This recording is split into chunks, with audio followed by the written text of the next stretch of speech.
1 Kings 21, Naboth's vineyard. Sometime later there was an incident involving a vineyard belonging to Naboth the Jezreelite. The vineyard was in Jezreel, close to the palace of Ahab, king of Samaria. Ahab said to Naboth, "Let me have your vineyard to use for a vegetable garden, since it is a close place to my palace. In exchange, I will give you a better vineyard, or if you prefer, I will pay you whatever it is." But Naboth replied, "The Lord forbid that I should give you the inheritance of my ancestors." So Ahab went home, sullen and angry, because Naboth the Jezreelite had said, "I will not give you the inheritance of my ancestors." He lay on his bed sulking and refused to eat. His wife Jezebel came in and asked for him. "Why are you so sullen? Why won't you eat?" He answered her, "Because I said to Naboth the Jezreelite, 'Sell me your vineyard, or if you prefer, I will give you another vineyard in its place.' But he said, 'I will not give you my vineyard.'" Jezebel, his wife, said, "Is this how you act as a king over Israel? Get up and eat. Cheer up. I will give you the vineyard of Naboth and the Jezreelite." So she wrote letters in Ahab's name and placed his seal on them, and sent them to elders and nobles who lived in Naboth's city with him. In those letters she wrote, "Proclaim a day of fasting and seat Naboth in a prominent place among the people, but seat two scoundrels opposite him, and have them bring charges that he cursed both God and the king. Take them out and stone them to death." Alright, that's lame. So the elders and nobles who lived in Naboth's city did as Jezebel directed in the letters she had written in them. They proclaimed a fast and seated Naboth in a prominent place among the people. The two scoundrels came and sat opposite him and brought charges against Naboth before the people, saying, "Naboth has cursed both God and the king." So they took him outside the city and stoned him to death. Then they sent word to Jezebel, "Naboth has been stoned to death." As soon as Jezebel heard that Naboth had been stoned to death, she said to Ahab, "Get up and take possession of the vineyard of Naboth the Jezreelite that he refused to sell to you. He is no longer alive, but dead." When Ahab heard that Naboth had possession of Naboth's vineyard, he got up and went down to take possession of his vineyard.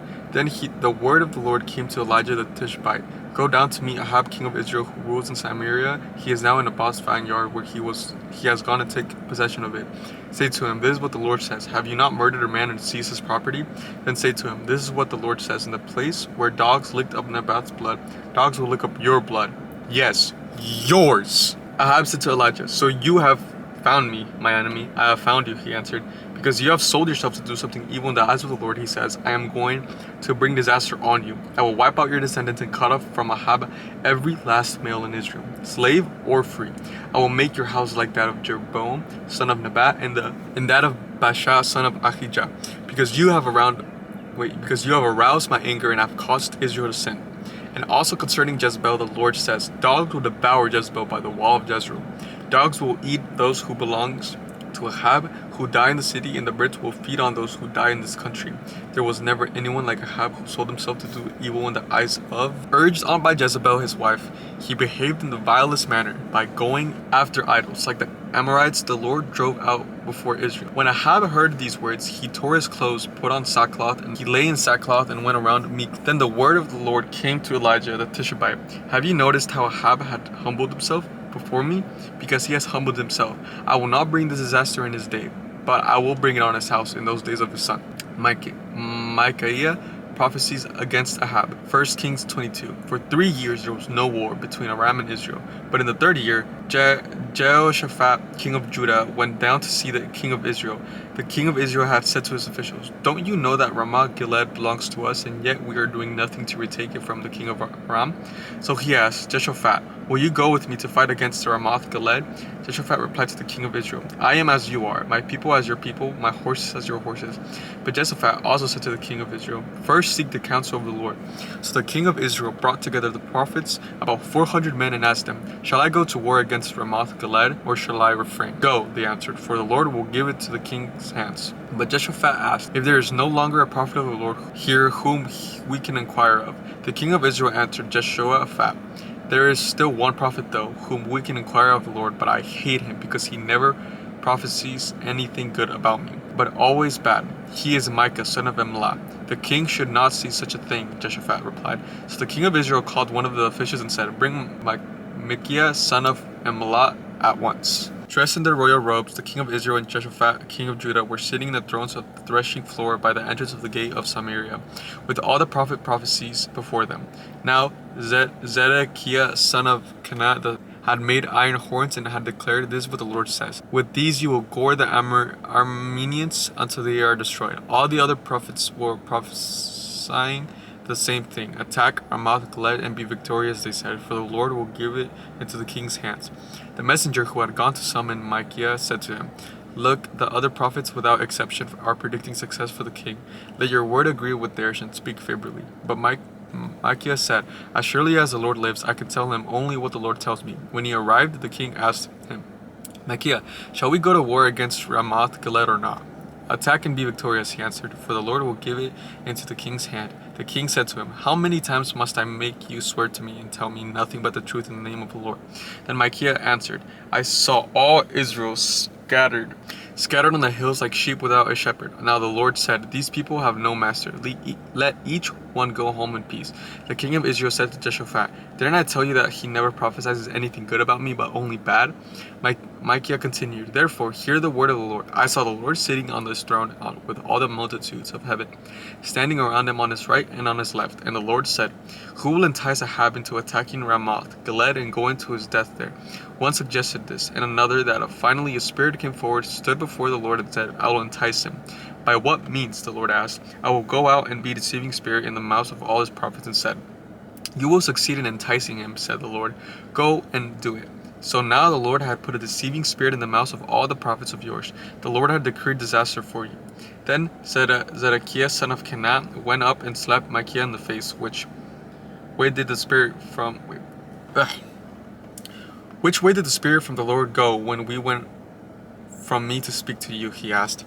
Micaiah replied, You will find out the day you go to hide in the inner room. The king of Israel then ordered, Take Micaiah and send him back to Amon, the ruler of the city, and Joash, the king's son, and say, That is what the king says. Put this fellow in prison and give him nothing but bread and water until I return safely. Micaiah declared, If you ever return safely, the Lord has not spoken through me. Then he added, Mark my words, all you people. Ahab killed at Ramoth Gilead. So they just spoiled. So the king of Israel and Jehoshaphat, king of Judah, went up to Ramoth Gilead. The king of Israel said to Jehoshaphat, I will enter the battle in disguise, but you will wear royal robes. So the king of Israel disguised himself and went into the battle. Now the king of Aram had ordered his 32 chariot commanders, Do not fight with anyone, small or great, except the king of Israel. When the chariot's commanders saw Jehoshaphat, they thought, Surely this is the king of Israel. So they turned to attack him. But when Jehoshaphat cried out, the chariot commander saw that he was not the king of Israel and stopped pursuing him. But someone drew his bow out at random and hit the king of Israel between the sections of his armor. The king told his chariot driver, Wheel around and get me out of the fighting. I have been wounded. All day long the battle raged, and the king was propped up in his chariot facing the Arameans. The blood from his wound ran onto the floor in the chariot, and in the evening he died. As the sun was setting, a cry spread through the army, every man to his town, every man to his land. So the king died, and he was brought to Samaria, and they buried him there. They washed the chariot at a pool in Samaria, where the prostitutes bathed, and the dogs licked up his blood, as the word of the Lord had declared. I mean, they warmed him, man. As for the other events of Ahab's reign, including all he did, the palace he built and adored with ivory, and the cities he fortified, are they not written in the book of the annals of the kings of Israel? Ahab rested with his ancestors, and Ahaziah his son succeeded him as king. Jehoshaphat, king of Judah. Jehoshaphat, son of Asa, became king of Judah in the 4th year of Ahab, king of Israel. Jehoshaphat was 35 years old when he became a king. He reigned in Jerusalem 25 years. His mother's name was Azubah, daughter of Shohi. And everything he followed the ways of his father Asa, did not stray from them. He did what was right in the eyes of the Lord. The high places, however, were not removed, and the people continued to offer sacrifices and burn incense there. Jehoshaphat was also at peace with the king of Israel. As for the other events of Jehoshaphat's reign, the things he achieved and his military exploits, are they not written in the book of annals of the kings of Judah? He rid the land of the rest of the male shrine prostitutes who remained there even after the reign of his father Asa. There was no king in Edom, a provisional governed. Now Jehoshaphat built a fleet of trading ships to go to Ophir for gold, but they never set sail. They were wrecked at Ezion Geber. At the time, Ahaziah, son of Ahab, said to Jehoshaphat, Let my men sail with yours, but Jehoshaphat refused. Then Jehoshaphat rested with his ancestors and was buried with them in the city of David his father. And Jehoram, his son, succeeded him as a king. as Ahaziah, king of Israel. Ahaziah, son of Ahab, became king of Israel in Samaria in the 17th year of Jehoshaphat, king of Judah, and he reigned over Israel 2 years. Then he did evil in the eyes of the Lord because he followed the ways of his father and mother, and of Jeroboam, son of Nebat, who caused Israel to sin. He served and worshipped Baal and Baarai, and aroused the anger of the Lord, the God of Israel, just as his father had done. Like, what the frick happened, dude? Alright, that's First Kings. Tomorrow we're on to Second Kings. I'll catch you guys tomorrow. And a week around the boogie.